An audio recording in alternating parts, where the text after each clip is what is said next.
up, guys? Welcome back to another episode of Behind the Facade. I am your host, Gavin J. Gallagher, and on this podcast, I explore the mental and emotional game often playing out subconsciously in your mind and the mind of everyone else in the real estate or property investment market. The key to success in this game is to master your mindset, your behavior, and get control of your thought process, your emotions, and most importantly, your ego. So here we are on episode 20. In the last week, I spoke with Michael Houghton, a Limerick-based podcaster here in Ireland. And anyway, I hope you enjoyed that podcast. It was a bit of a standby podcast that I had ready because of the birth of my baby son, Dominic, who came around 2 weeks ago. And therefore, I was kind of on the back foot. So hope you enjoyed that. Apologies to those of you who had already heard it. So I'm going to give you just a quick update on the way things are at the moment with the Facebook group. Behind the Facade community is currently at 212 members, and that is the best way for you guys to get in contact with me if you have any questions you want to ask or if you have any topics you'd like covered in the podcast going forward. Another thing is, if you are interested in connecting with me or following me on social or whatever it is, and you haven't come across my content before, the best place to go to find all of this is my website, gavinjgallagher.com. And if you /go, that'll bring you straight to my newsletter sign up page, and you can sign up for the newsletter. And that will mean that any kind of important update you will get updated on. I do not send out a regular, you won't get bombarded. I hate all the spam email that I get all the time. And so I don't send a lot of email out to people. That is really just me building up an email list for you guys to contact you with stuff that is I consider important in the future. So anyway, without further ado, I'm going to get into this week's episode, and it is all about cognitive biases. And those are the subconscious triggers that so many of us have that we're not aware of, that force us to make mistakes. And they're basically shortcuts that our mind makes. But I'm going to read out to you a official definition that I got from Google, so it must be true, eh? It says that cognitive biases is a systematic error in thinking that occurs when people are processing or interpreting information in the world around them, affecting the decisions and judgments they make. Now that's awful kind of technical and complex sounding, but the reality is we all have these cognitive biases, and they are controlling a lot of what we do, and they have been created in order to just allow us to get through life without having to make a decision all of the time. A lot of us suffer from a thing called decision fatigue. And so, everyone has to make decisions all of the time. And the reality is that at some point in the future, you're going to basically just rely on the bias that exists. Now, bias obviously has a lot of negative connotations as well. Over in the US, we have a lot of racial tension at the moment. And that is because there seems to be a lot of racial biases and injustice going on in certain communities, and therefore that is another form of bias. Today I'm going to be talking about cognitive bias, which is I'm looking more at the kind of the investment side and how you can use these or become aware of these so that when you are faced with a decision that you are not falling foul of your cognitive bias. And because one of the biggest reasons is that bias is actually, many of us, most of us, I think something like 70% of us do not even recognize the bias that we have that is actually controlling our thoughts. And so if you don't even know that you have it, how can you actually try to push back against it when it's taking control of your decision making? And so one of the reasons why I created this podcast was to talk about the mental game and mindset and everything being sort of in your mind. And that is very much what I am aiming at talking about today. So, for example, let me give you a small example, and I won't tell you the type of bias it is yet, but I'll just explain a scenario. And imagine that you are going out to the front of your house with your trash or your garbage or your litter, and you're going to dump it in your bin.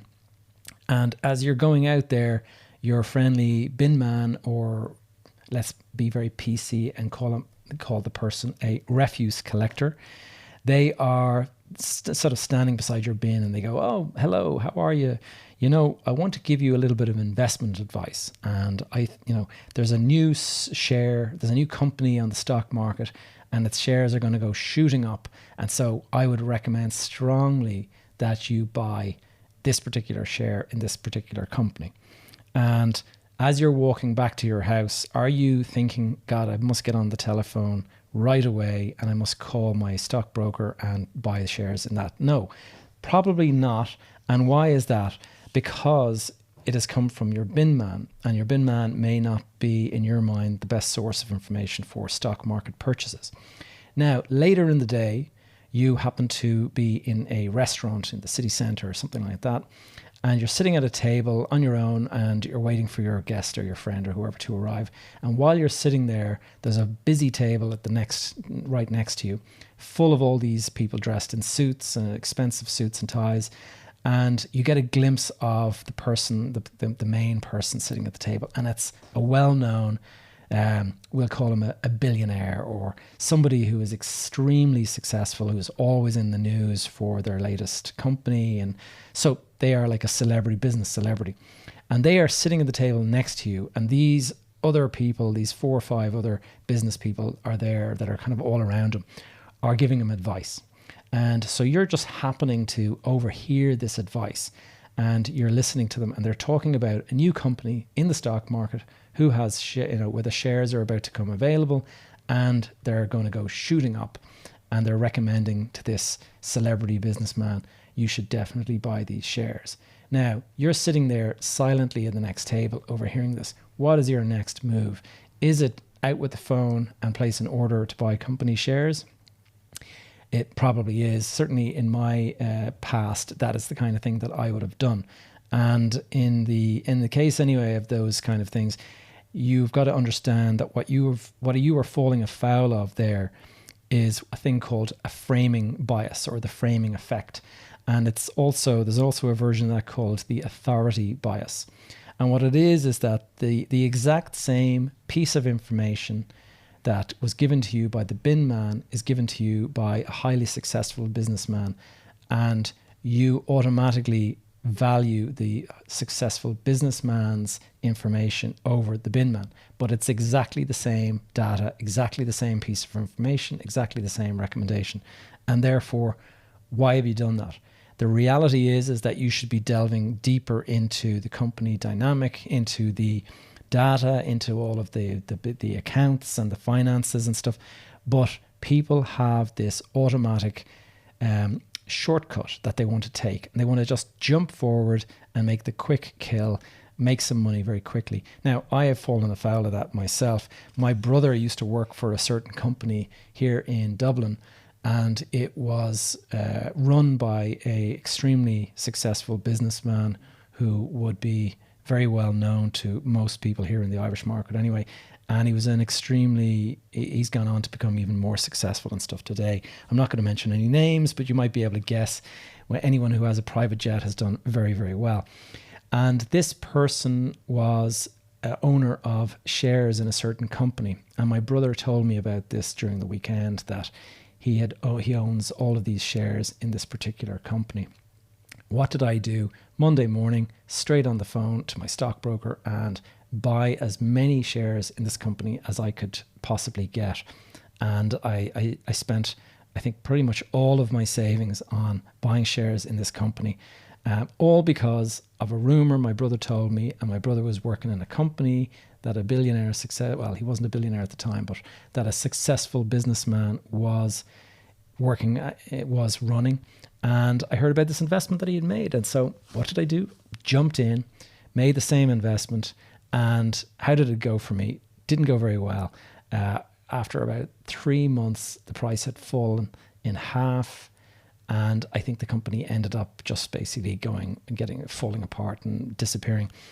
And it turned out that the person that had been, this successful business person, had gotten out of the company. Back when my brother was talking about it, he was selling and he was getting out of the company completely.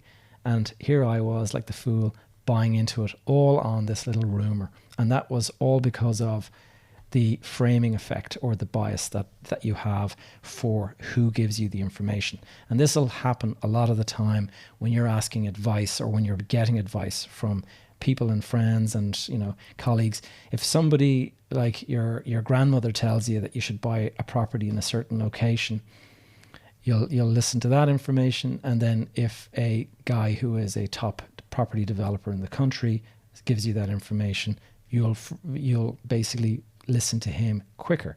And it's all about the framing. It's all about the authority that you believe that that guy has, but you might be getting an identical piece of information. And so just be aware of it. Second bias that I'm going to cover today is confirmation bias. And this has really impacted me over the years, and it's something that we're all guilty of. And what I'll explain, it's basically where you subconsciously look for data or information that is going to confirm or favor a belief that you already have. So you are not analyzing the deal, looking for, you know, information on whether you should do it or not. You're just looking for something to give you a pat on the back and tell you and confirm that what you've already decided to do is the right decision. And a lot of people fall into this. And one of the examples that I can give is years ago I had this romantic notion that I should buy I'd love to own a property in New York City. I'd love to live in New York City. And I had this great idea of, you know, buying an apartment and, geez, maybe it'd be a penthouse apartment one day. And anyway, it was a couple of years later, quite a few years later, this is the kind of thing, it's like an ambition that we all hold. And back in 2005, an apartment opportunity came up in Manhattan, and I did exactly that. I basically had been primed to buy this property since I was maybe a teenager or in my early 20s. And imagine then when the opportunity arose and somebody presented to me an opportunity to buy an apartment in an apartment building right in the middle of Manhattan in New York City. So what did I do? I just said, oh, geez, I better go and look into it, better do my due diligence. But I was already primed to make this investment because I'd been thinking about it for probably a decade or longer. And I was completely fallen in love with the idea. The ego got in the way, and I started thinking to myself, imagine how cool it's going to be when I tell all my friends that I own this apartment in New York City. And imagine how cool it's going to be walking out of your penthouse apartment in New York City with the view over the Empire State Building and all of that kind of stuff. These are things that, you know, they basically flavor your decision making. And you suddenly find that you're not making a decision, you're not making this decision in an unemotional, rational way. You've fallen in love with the decision and you're just going with it. And all you're doing is looking for information that will actually confirm something that you've already decided to do. So I went off, picked up a report on the New York real estate market. And what does it say? Oh, you cannot lose money in New York. New York property always rises. New York property is going to continue to rise forever. And sure enough, that's all I wanted to hear. Stuck that report into my filing cabinet, and there you go. I found out. Now, where did the report come from? Don't remember exactly, but probably was the bank that was lending me the money, or it was the brokers that were selling the asset, or whoever it was, but it was a bias piece of information that would support the decision that you were making. Now, at the same time, if you were to go and Google at the time, you would have found that there were agents reporting that prices in New York had gotten to quite a high level. It was possible that there was going to be some of a fallback. And of course, we were in the middle of the whole credit crunch at the time. And 2005, 2006, 2007, there was a big ramp up in property prices. But I didn't want to know about that. I was already sold. I had made my mind up. I was buying this apartment in New York City. And therefore, it doesn't matter what anyone says, what any report says. I found a report that told me that you'll never lose money in New York City. And that's the one that I was holding on to.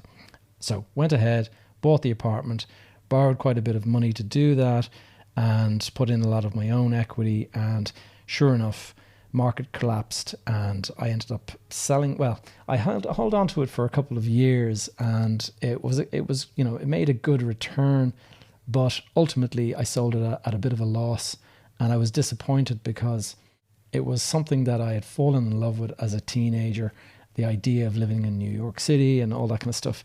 And this was basically like putting a pin in that dream that I had. So anyway, that is a confirmation bias, where you are looking for information that will confirm a decision you've pretty much already made.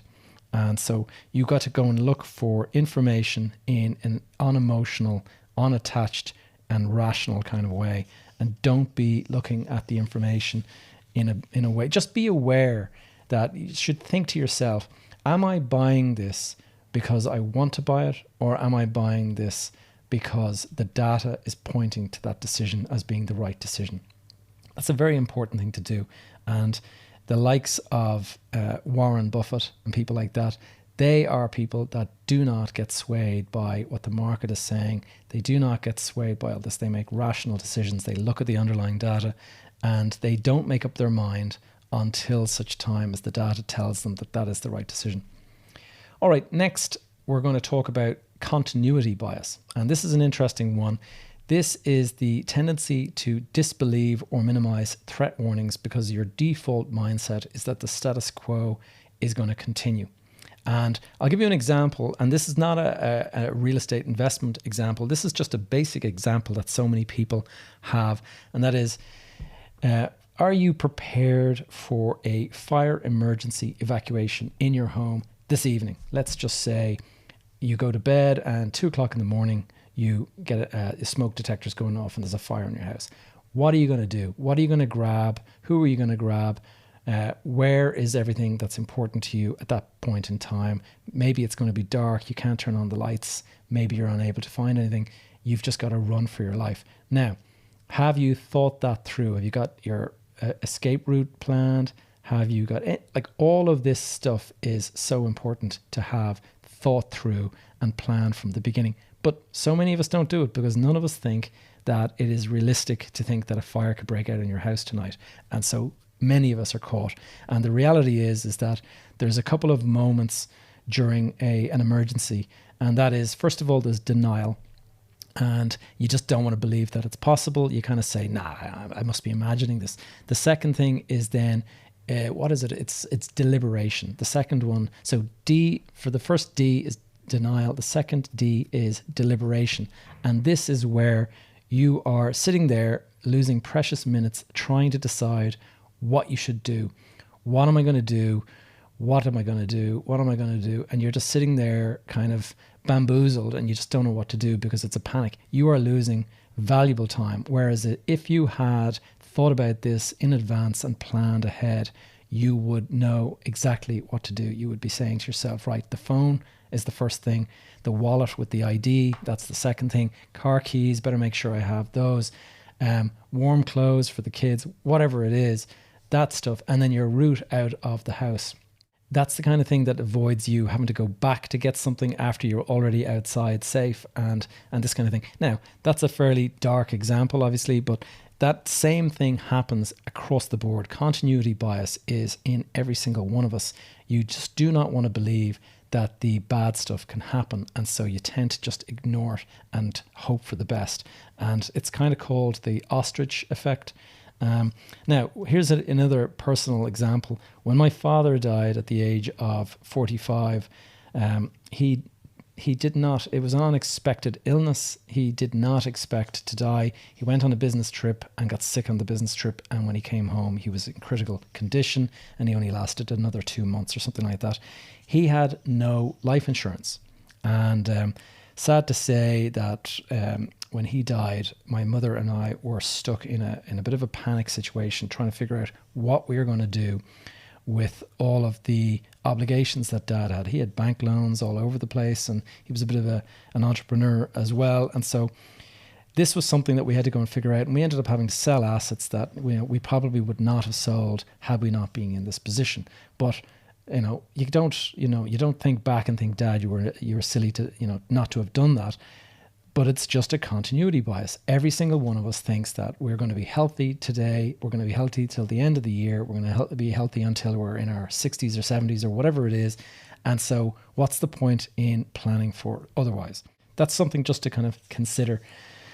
And there's so many other examples of it. God, if I think about it, people go, and they decide to buy a house on bridging finance because they want to sell their house. They want to sell their house later. And sure enough, then the property market collapses or something like that, and you're stuck with two properties and one of them is falling in value. You got a loan on both. That is an example of continuity bias where you haven't thought through the risks and the possibility of something bad taking place. Another example, this is one that occurs to me just when I heard it. I've been listening to a lot of talk about TikTok, and in the US they're talking about banning TikTok for various reasons. It has become politicized, and sure enough, Donald Trump has gotten in the middle of it, and the whole thing is completely politicized. And now they're talking about forcing the company to sell to Microsoft and all of this kind of stuff. Now, that is not what I'm talking about today. What I'm talking about is there was the CEO of that company, and he was hired only, recently enough. He came into the company, I think, 6 months ago. They took him from Disney. He was a very talented executive, and he was all set to become a billionaire when this IPO, when TikTok floated on the stock market.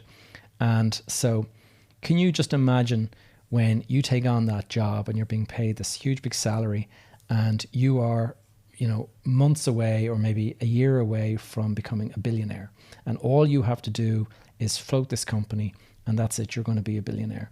Now, there's this whole thing I talk about, patience and discipline and restraint, but it's very hard in the face of temptation to restrain yourself. And so I can imagine, now I'm not going to put actions in this guy's particular mouth, but I can imagine when you think you're going to become a billionaire in the near future, what do? Well, you go off and you buy that luxury home, you buy yourself a nice private jet perhaps, and then you need to have a Rolls Royce for yourself and your wife, and maybe a Ferrari and the beach house in the Bahamas, whatever it is.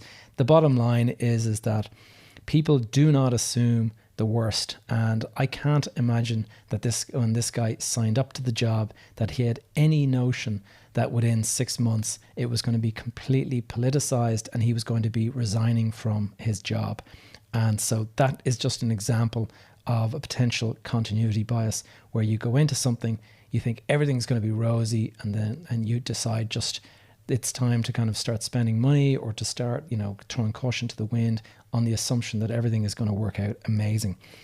And so anyway, that is a little bit of continuity bias. Do not assume things are going to continue to go as they have in the past, because it is a shortcut that you're thinking, and it's always good to think outside the box and to scenario plan. I typically will have 3 different scenarios when I'm looking at an investment. I will have what I call the pessimistic outcome, I'll have the optimistic outcome, and I'll have the just the standard kind of outcome that I'm expecting. And you will end up, if you look at each of them and you just make sure that you're covered in the event of the pessimistic outcome, if everything goes wrong, like you don't expect this to happen, but if everything went wrong, what is it going to look like? That was something that I sort of did in my early days, but then later on I started finding that I was cutting corners and stuff, and you just start to assume everything's going to be fine, and you can get yourself burned quite badly doing that. Next, I'm going to talk about a bias called availability cascade. And this is when the market starts talking about something and everyone starts to believe. The official definition is when a collective belief gains more and more plausibility through increased repetition in public discourse. A bit of a mouthful that, but basically where the market and the newspapers and the pundits all start talking about something being a no-brainer or something definitely going up and whatever, and the whole market starts to believe in it, and it just becomes more and more plausible that it's going to continue, and nobody calls it out and nobody believes when somebody else calls it out. So perfect example of this is the Celtic Tiger. We were all on this kind of national euphoria. The Irish market prices were rising, and it got to the point where prices in Dublin were kind of coming similar in price to the prices in London and New York, Paris. And the entire country got caught up in this euphoria. We were all buying property. We were all borrowing up to our, to the maximum that we could get. And nobody thought that this was a merry-go-round that could stop Nobody thought, what happens when this all goes, when the music stops and everything crashes down. Just nobody believed it was possible. There was one economist who came out, and I just can't remember his name right now, but he came out with this thing called Future Shock. And it was a documentary that he put on the news, on the television one evening. And it was that the market is massively overpriced, which it was, and that there is apartments being built where there's just no prospect of there being an owner, that there's all this. He basically was saying exactly how the market was. And I can remember the following day, there was this huge pushback from the property industry, and it was all of the real estate agents and the brokers. They got together and they made this kind of joint statement that program was complete nonsense, and that there was nothing like that happening, and the whole thing was such pushback, and everyone went back to doing what they were doing, believing that everything was fine. And sure enough, not long later, the whole market did crash. Another good example of that is if you guys want to look at a movie called The Big Short. Now, if you haven't seen this, it's all about the 2008 financial crisis, and how some small number of investors made an absolute fortune, like became billionaires, because they got in and they saw that this was what was happening, and they actually bet against the market. And it took them a while. They figured it out early, but it took them a while for them to be proven right. But all of them became extremely wealthy because they basically did not buy into the availability cascade. They did not buy into this kind of euphoria that everyone was caught up in. And people just don't like to believe that the party is going to come to an end, but it always does. And so try to think in a rational way. Do not get caught up in the euphoria. Study the data and try to remain kind of collected and unemotional about things. Next, we're going to talk about survivorship bias. And this is a tendency to concentrate on the people or things that survived a bad or a negative event, and inadvertently overlook all of those who did not. Now, a great example for this is in entrepreneurship. And so many people that I talk to, they want to become investors, they want to become entrepreneurs, and they all have these kind of business heroes or icons that they kind of look up to. And whether that's Steve Jobs or Richard Branson or Elon Musk, or, you name it, there's so many different people out there, Jeff Bezos. And we all idolize these guys because they are, they're billionaires, they're enormously successful, they're out there in the public eye, and they are, they have these incredible lifestyles. And when you look at that and you kind of think, wow, that is amazing. That's what I want. I want to become one of these people, and I want to become a billionaire, and I want to have all this success around me and all of these trappings, private jets and stuff. And that is what people get caught up in. And you overlook the fact that 99% of the world's population will never achieve that. 99%. But you see it and you think you're in the 1%. And that is the survivorship bias. You are believing in the guys that have survived it to the very top. And that doesn't even have to be the guys at the very top. You look at any startup business. There's a probably 80% chance that business will fail. Only 20% of the businesses go on to become hugely successful, not even hugely successful. Probably 3 or 4% go on to become unicorns.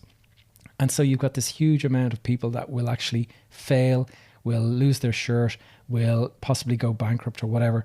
But we don't look at those stories because they're not really out there in the public eye. We will look at the guys that survived, and that is survivorship bias. So just be aware of it. When you're listening to stories, success stories, that's one of the reasons why I talk about my failures here, because it's all too easy to talk about the great deals where you made a ton of money. And the reality is that there is always going to be a negative quarter or a negative year or two or a negative decade in the case of the last one, the last recession. So just bear that in mind, that survivorship bias is something where you're just locking on to the success stories and the guys that have survived, and you're ignoring the fact that 80-90% of people didn't make it to that point. Next one. Present moment bias. So present moment bias is a tendency to opt for an immediate reward or payoff rather than wait for a bigger reward further away. And this is another reason why I talk a lot about patience and discipline, because it really hits home. Let's say you're sitting on 50,000 in cash that you've just taken as an equity release out of a property. Unless you have an investment for that to go into straight away and it's sitting in your bank account there, you might find that you start to actually dip into that. And this is something that people kind of think, you know what, I don't want to wait until I've sold, made a big fortune and buy that car. I just want the car right now. And so this is something that happens a lot. And so present moment bias is that thing where you opt for it now. And if you ask any child, you'll see that it's basically bias. This bias is like basically in our DNA. Rather than waiting for some reward down the road, you'll take something now rather than doing that. And it can often go against your rational mindset. You might actually know that the right decision is to do this other thing, but it's very hard. This is the reason why dieting is so difficult. Now, at the moment, I am going through a bit of a diet, and I've been doing this I've signed up to an Ironman in August of next year. So it's going to be my first Ironman event, and I've decided that I need to, shave off some weight for the bike and the run and all that kind of stuff. And so I've started going on a bit of a diet. And it is very difficult to diet, because knowing that the results are, 12 weeks away, maybe 24 weeks away, whatever it is, it's weeks and weeks and weeks and weeks away, the reward. And all I want is to have a pizza tonight, or all I want is to eat that chocolate bar right now. And it's because right now is what you're thinking, and it's something that we're automatically, we have in our DNA, that bias exists, and it is very closely related to another bias called the restraint bias. And this is a tendency to overestimate your ability to show restraint in the face of temptation. And so I've fallen foul of this many times, especially when it came to when I was making lots of money through, the property deals that I had done and things like that. Rather than putting it aside for the rainy day or sticking it into my pension or something like that, I wanted the lifestyle and I wanted it right now. And that is that, restraint bias. I always thought to myself, when I make all this money, I'm going to be very sensible and I'm going to put it into assets, and I'm going to have so much of it saved up in cash. I'm going to have so much of it saved in stocks and shares. I'm going to have so much of it saved in property. I'm going to have a really, well proportioned investment portfolio. But then when the cash is sitting there right in front of you, it's just all too easy. That temptation is too much, and you just start to kind of like fall out of that good, even though it's the right thing to do. It's an easy thing to kind of fall when the temptation is there. And so be aware of that. Be aware that you are not likely to have the same amount of restraint as you think you will. And therefore you got to kind of, lock away money on a kind of 3-month basis or something like that, so that you can't touch it. And that is one of the things that can actually prevent you from making some of these mistakes. One of the next one, let's see, rather than kind of going on and on, I'm gonna wind this up. But there are hundreds of these, and I'm going to go through a couple more that I think are relevant to the real estate market.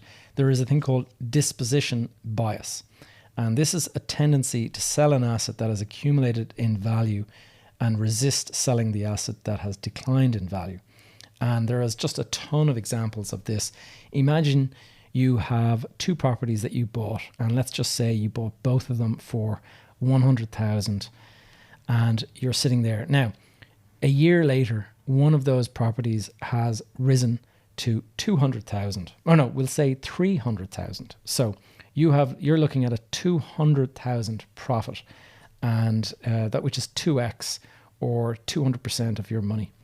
And the one that you bought for 100,000 in the other side of the city, it has fallen in value to 80,000. So you've lost 20,000 there, and it's a 20% loss.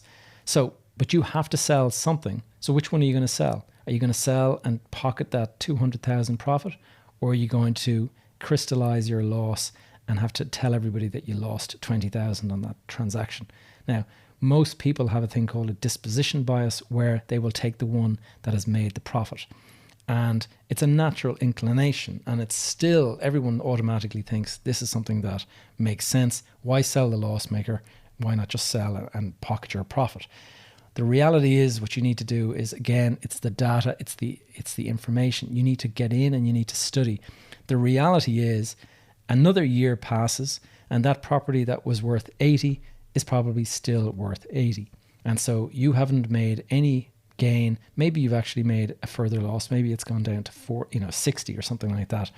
Meanwhile, if you had stayed with your property at 300 grand, 300k, maybe that's worth 500k now. So you've just missed out on another opportunity to make 200 more because you didn't want to admit the loss of 20. So that is the disposition bias. It's where you do not want to accept a loss, and you do not look at it rationally. You don't study the data. You just make a decision based on, well, that's the one that's made the money, and therefore it's the one that I should get out. And I guess the moral of the story is the process is the most important thing. You have to remember the process is often more important than the outcome, because if you understand the process, then you can repeat the process. Whereas if you get lucky, then that's not a repeatable thing. You just got lucky. And that is a thing called an outcome bias. And an outcome bias is where you have done something primarily because of the outcome. A good outcome is what happened the last time, and therefore you're going to do the very same thing again. Now, even though the last time might have been a complete accident, you just think that, well, it worked the last time and therefore I'm going to do that again. But you don't understand the process. And the reality is that a good process that has a mediocre result is actually better than a bad process that actually had a good result, because it was pure blind luck. You don't know why you got that result. You just happen to get it. And that can lead you into a false sense of security and all of that kind of stuff. So anyway, guys, look, I have so many more. I could talk for an hour or two on this. And so what I'm actually going to suggest is, if you like this as a topic, if you'd like to hear some more stories similar to this, let me know in the comments. If you go into the Facebook group and let me know whether you'd like to hear more about this kind of thing, I'd be delighted to talk about more. But you know, it's the kind of topic that I could literally go on for. I mean, there are dozens of them, and there's all around team building. There's a thing called groupthink, and I'll just finish off on groupthink. Groupthink is where you have a group of people who do not want to rock the boat, do not want to create tension or cause kind of upset, and so they all pretty much go along with the same ideas. And so you end up with a load of people believing in a certain solution and nobody pushing back against it, because they don't want to create tension amongst the group. And so this is how a lot of the time it happens in government policy and stuff, where you have a couple of different people all kind of listening in, and somebody suggests something, and rather than saying that's a silly idea, you kind of just go along with it. And so this group all signs off on something, and you end up with a complete failure because nobody pushed back on it, because they didn't want to be the kind of the awkward person who, spoke up. And there's a ton more that I can get into. So anyway, guys, that is it for episode 20 of Behind the Facade. God, I can't believe we're already at episode 20. Please check out the show notes for any links. Well, there won't be any links today because I didn't mention anything particular. What there is there's a great Wikipedia post on cognitive bias, and I'll put a link to that. Thank you so much for listening. My number one ask is that if you found this episode useful, please leave a review and give us, a 5-star rating, whatever it is. That is the number one way to help the podcast. It gets us, it basically makes people aware of us. It gets us in the rankings, and we'll start popping up in people's feed as recommended to listen to. That's the one thing you can do for me. If you find this useful, if you want to hear more of my ideas and things like that, I'd really appreciate it if you can do that. The other thing is, join our Facebook group, the Behind the Facade community. It's sitting there at the moment. I haven't really been driving membership, but I am posting regular videos in that. I did a walkabout yesterday in East Point. I brought the viewers over to see inside one of our buildings and to show the new lobby we just renovated. And lastly, if you are interested in catching up on some of my video content, I have a YouTube channel called PropTech TV, and that is where I post pretty much all of the content that I can find. And so post that here. And yeah, hope you guys have enjoyed this podcast. And until next week, have a great time. Talk to you soon.